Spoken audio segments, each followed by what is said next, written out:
Daisy.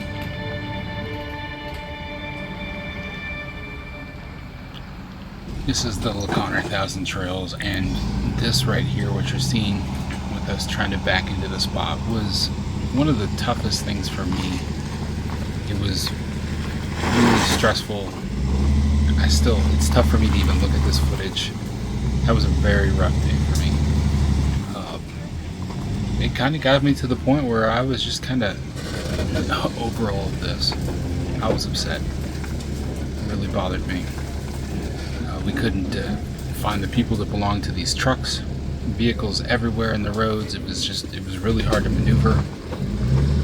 We did eventually get the owner of the red truck to come out and move the truck, which helped us to get lined up properly. There was several other people that were helping us to get situated in there, giving us all kinds of tips, and we find out that one of them was the guy that owned the white truck. If he would have just moved his truck to begin with, all of this would have been so much easier. So this day really wore me out. This is LeConner 1000 Trails in Washington. We're standing right by the lone tree, which is kind of part of the park here at LeConner. This is tribal lands for the Swinomish tribe.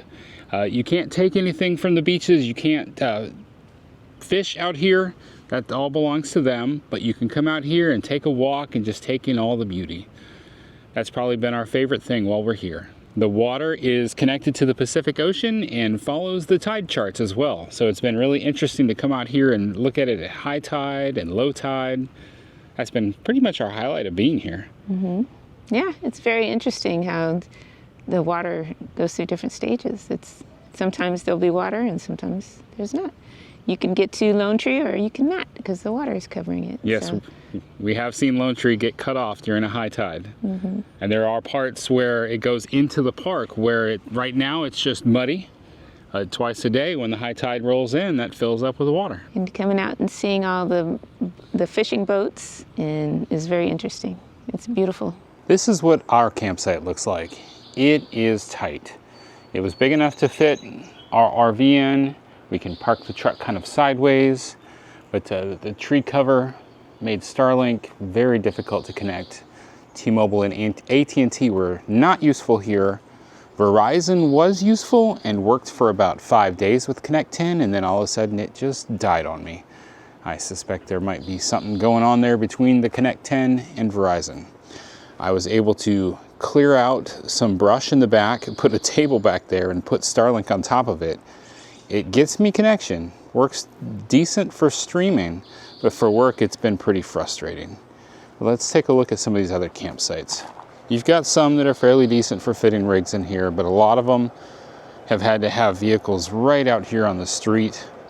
When we came in here, we had a terrible time getting in because there was a ram right here on the street, a ram right here on the street, and I was basically having to go into these bushes and tree right there.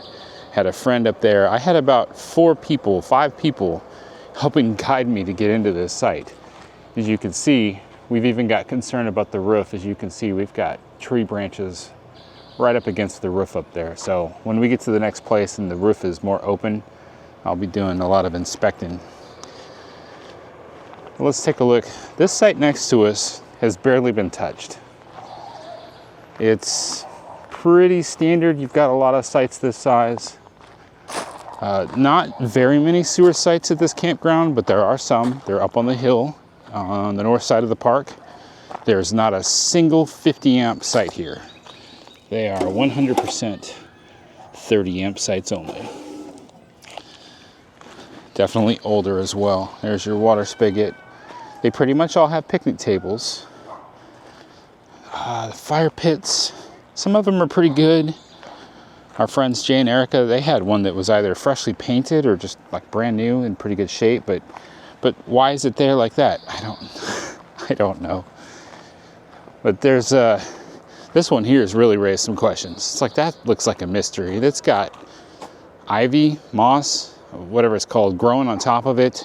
It's a permanent site, and it's in just total disarray. Like, I'm pretty sure it's been sitting there more than a year, but somebody paid for that site. to just leave it there like that? A lot of questions. But I'm gonna walk you around and show you a few other sites that really has me concerned about this park. With this being a first come, first serve, and some of these sites they consider to be an acceptable site. If we were the last ones to arrive here and this was all that was available, we would be in trouble and we would be leaving and having to go pay to go somewhere else. So it really bothers me. I had a hard time getting through this park because of all the trees. Just moving through the roads is tight. And then if one of these sites were my only option, we're done. It won't work. So let's take a look at this. Yeah, that's small. That's site 100. That's the site in its entirety. There's the whole thing. You can see the whole campsite. So if that's all they were down to, yeah, we're not gonna fit. Now, if you thought site 100 was bad, wait till you see this next one. Site 96. Look at those two big trees. What do you think you're gonna fit between those trees?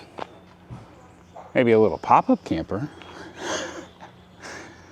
I mean, that might be okay, you know, for tent camping or a little one, but that's crazy. They consider that a site. Come on, y'all. I mean, there are sites here that will work. This is not the only Momentum toy hauler that's in this park right now. So you can make it work, but you better be early. You better be ready to pull up here at noon trying to pick the best site. This site, not terrible, but that tent has been here and I haven't seen a single soul move in or out of there the whole time. Just the tent. Lots of bathhouses here too. Let's take a look at this bathhouse. Let's say there's about 5 bathhouses that look like this, and then one that's bigger that looks like a more traditional 1,000 shower. There's only one shower in each side. Oh, I like the color in here. That's pretty cool.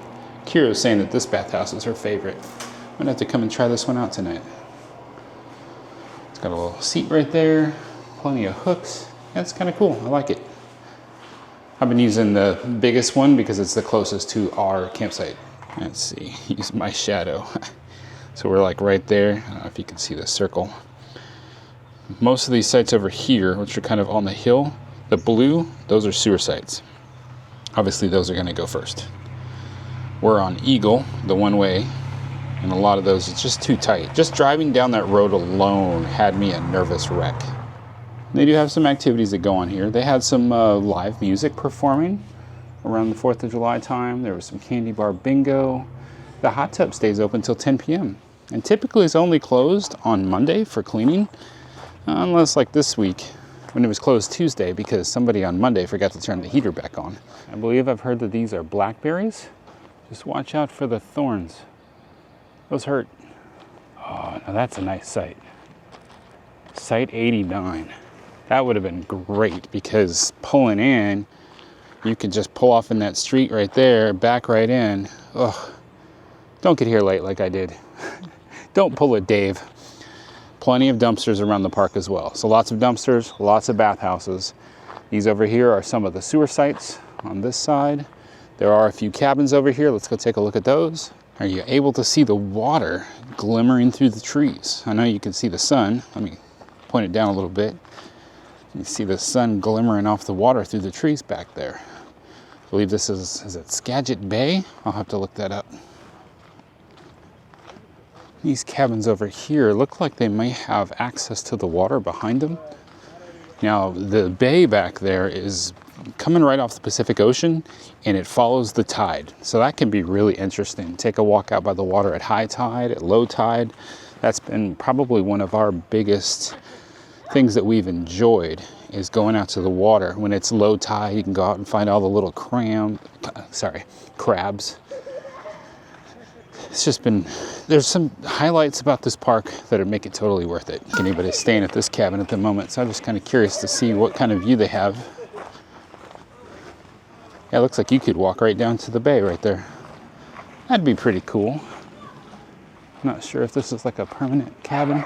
It might be. Very nice. I kind of want to take you down Eagle, which is the street we're on, and just kind of show you what has me so stressed out. it was difficult. Like you couldn't really come from that way. You kind of had to go all through the sewer area so that you could then turn on this route here. You got trees right on the corner. And then you come through here and the road basically zigzags between the trees. And right now it's not too bad, but the day we arrived, there was a lot more vehicles closer to the road. I was a nervous wreck coming through here. It just really bothered me. So I would make Eagle probably one of your last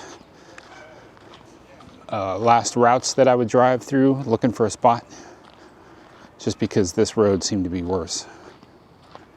I think I would have probably headed for the other side of the road, close to what they call the Crab Shack Lodge. But what do I know? Next time I'm here or you're here, it's gonna be totally different anyway.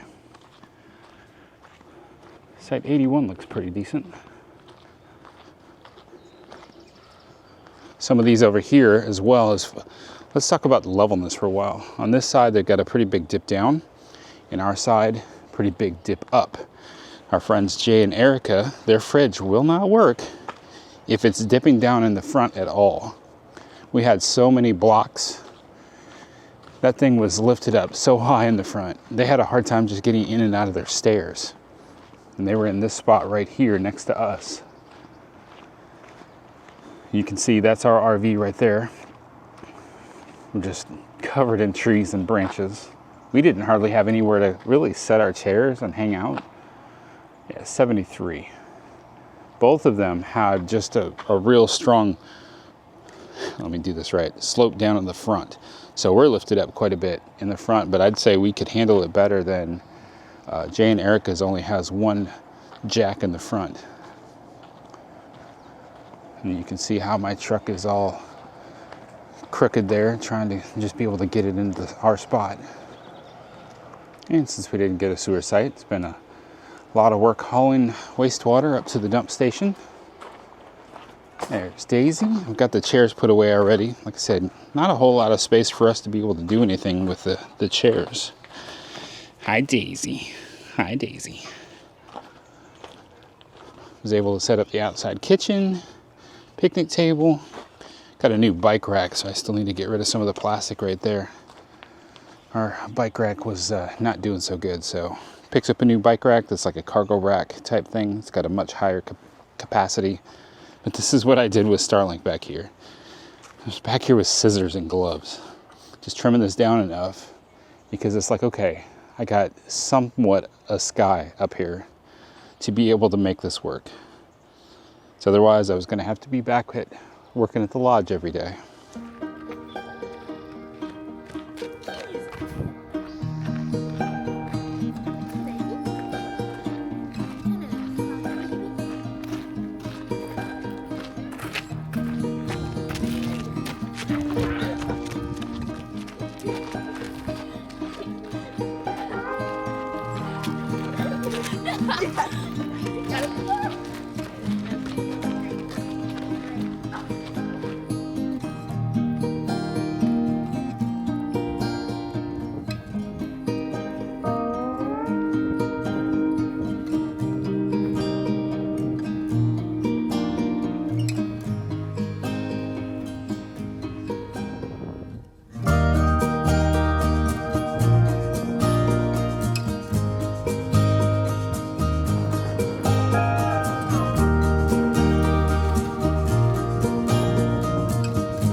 the cafe right here.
Some kind of event going on at some of the cabins, and it looks like they may be using the Crab Shack Lodge here for the part of their event.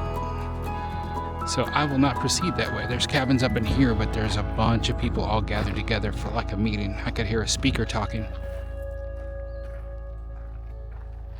There's a boat ramp down there. It's definitely more useful on high tide.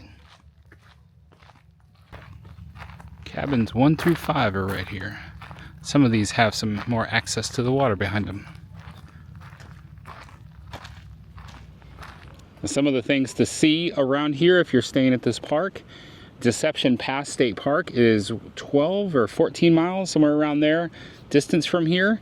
That is an exceptional place to visit. We went and checked that out with friends.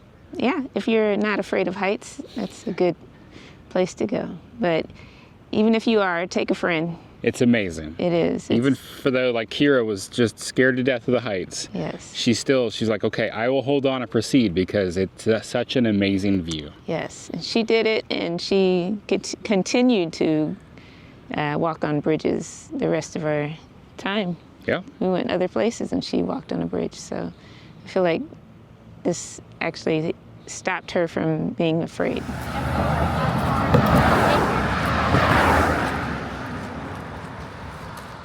We are at the Deception Point Bridge. This is in Washington. This is only about 12 miles from the La Conner Thousand Trails.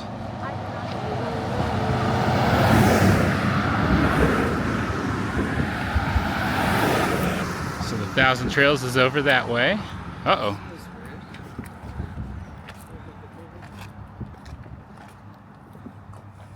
We're here with friends.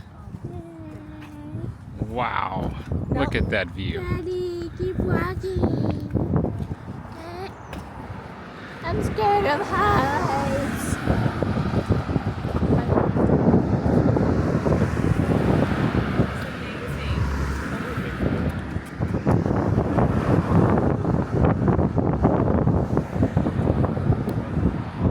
The girls are not liking the heights.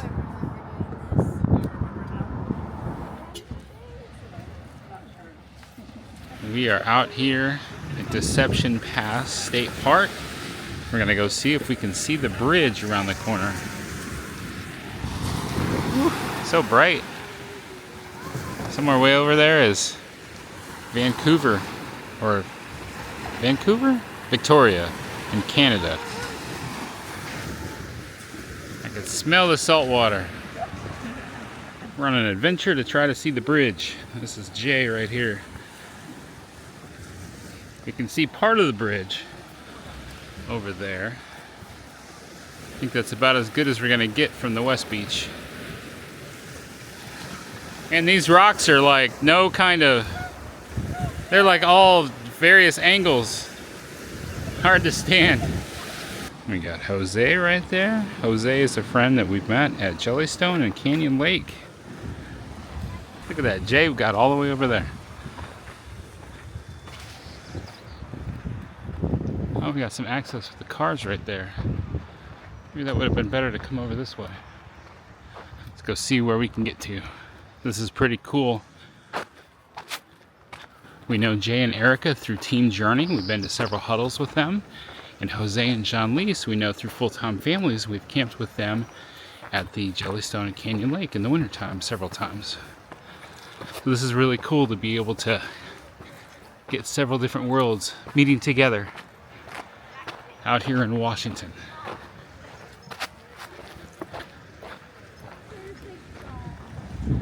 Now we can see the bridge better.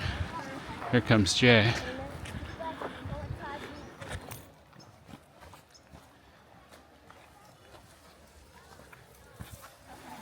See him right straight out there? Yeah. So those are seals out there? I think so.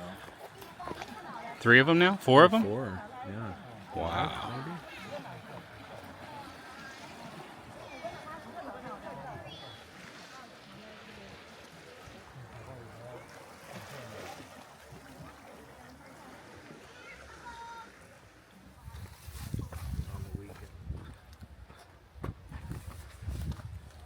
There's another seal right there. Oh, just dropped down.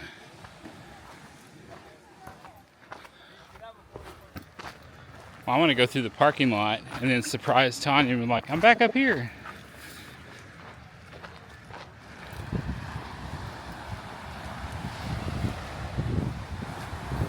Oh, look, and steps. Well, those steps don't go down very far.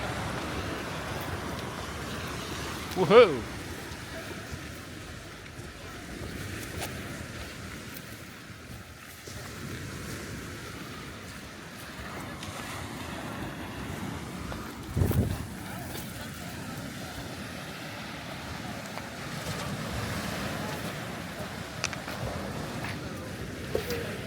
What y'all doing?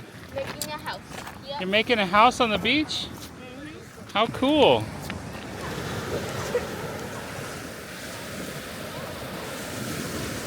You see the seal? Yeah, it's all sealed. Okay, here.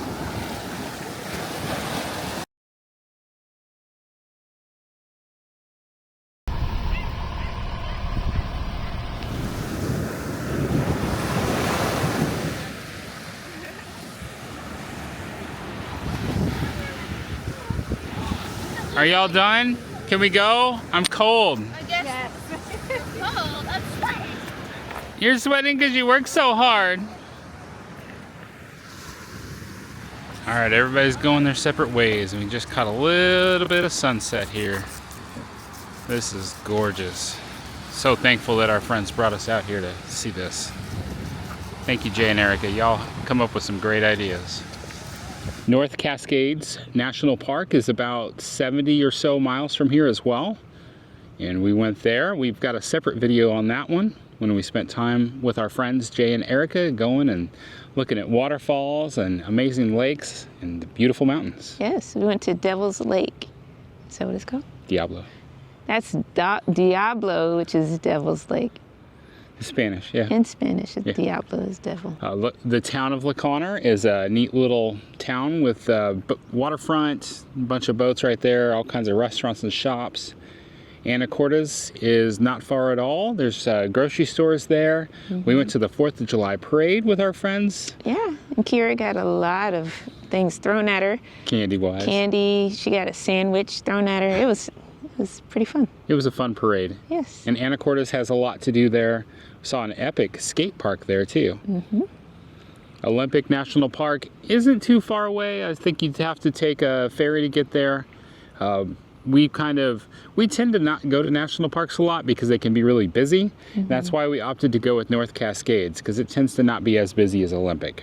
But they're both within a similar distance. Yeah, and that's something that I wanted to do. I'm glad we got to do it. That was a bucket list item. There's a hot tub here, which they were very proud of. They talked about it, how it stays open till 10 p.m., which is a bonus by me because we've encountered several hot tubs. They close them way too early.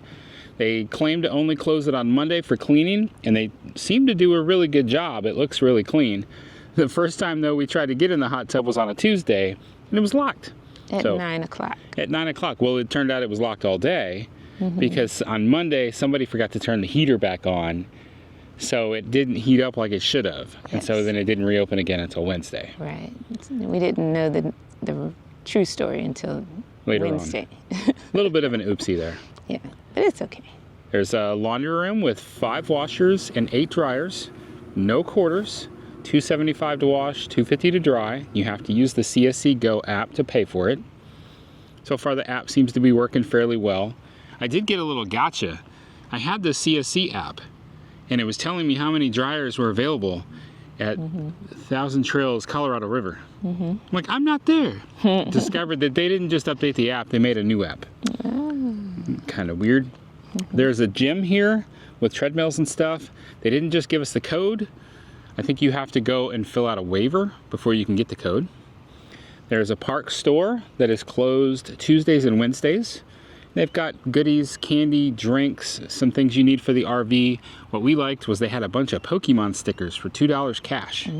So I said, Kira, you want to pick out a sticker? And she picked out a sticker of Stitch, which I can't complain. That's my favorite Disney character. That's not a Pokemon. I know, right? There's more than one lodge here. There's the really big one, which I think is called the Lone Tree Lodge, based on the tree that's right behind us. It's a really big area. It has a really nice quiet room with a conversation pit. Used to be a fireplace, but they turned it into like a little library. There's some cable TV in there with some couches around it. I've seen them do candy bar bingo in there. I've seen them have a concert in there. So that was around 4th of July time frame. Just remember those types of things. If you're the type of person that doesn't like a noisy campground, if they've got live music and you don't like that, there's your warning. This might not be the park for you. Yes. There's also another lodge called the Crab Shack Lodge. That was a much smaller one, but every time we went over there, the doors were locked. So it was just kind of like 2 little living rooms to hang out in there. Not sure why it's currently closed. There's several pickleball courts. One of the pickleball courts you can roll the net off of there and it could be a basketball court. And we did find 2 small playgrounds. There's no dog park, but they do have some kind of the dog poop stations positioned around. No swimming pool here. No, but you can swim here in the water. Yep, you can come out here and get in the water. It's salt water, so be prepared for that. They have shuffleboard, volleyball. Actually, just today, it looks like they set up a brand new volleyball net closer to the lodge. I don't know. They still have the other one. Maybe they're getting ready for some kind of event. There is mini golf as well. It's right up by the front. So when you're looking for gas and diesel, it looks like up in Burlington, Mount Vernon, and over in Anacortes, the prices are a little bit better. When we went down to Marysville, which is about a 40-mile drive, the prices went up like 50 cents. Unless you went to one of the tribal lands, like we went to right by the Tulalip Casino. They had their own gas station, and the prices by Marysville were comparable with up further north. There's a Walmart that's about 15 miles or so in Mount Vernon. There's actually quite a lot of shops there. There's a Fred Meyer grocery, Safeway, Costco. A lot of good options there. Anacortes has a Safeway, which is a pretty good sized Safeway there too. Also Walgreens over there when you've got some kind of medicine you might need. That was greatly appreciated. We went to Safeway, we went to Winco. Oh yes, Winco. That's a newfound place that we're enjoying. Great deals on meat and energy drinks. We got our Costco membership here because there are no Sam's Clubs. Costco originated in the state of Washington. And I guess, I don't know, they're able to keep Sam's at bay and keep them from coming out here. Another odd thing we noticed is there's no Dollar Generals. For those of you that traveled around the country, I'm sure you've heard the jokes about there's a Dollar General just about everywhere. Well, all they have up here is Dollar Tree. I'm like, well, that's not the same, really. Because, you know, typically if I need another case of water, I can easily go to Dollar General and pick up a case of water. Dollar General is comparable with like Walmart. Dollar Tree doesn't quite have those same types of things. I kind of like having Dollar Generals when I'm out in the middle of nowhere. And the fact that they're not here in Washington feels weird. So we typically celebrate our kids' half birthdays. That's because Kaylin was born so close to Christmas. We decided we wanted to have something where opposite time of the year we could have an opportunity to give her something. So we went to a Chinese buffet, made up the new term happy. Happy. Happy. Chinese buffet was pretty good. They actually had 2 different types of crabs on the buffet. Dungeness crab and snow crab, I think.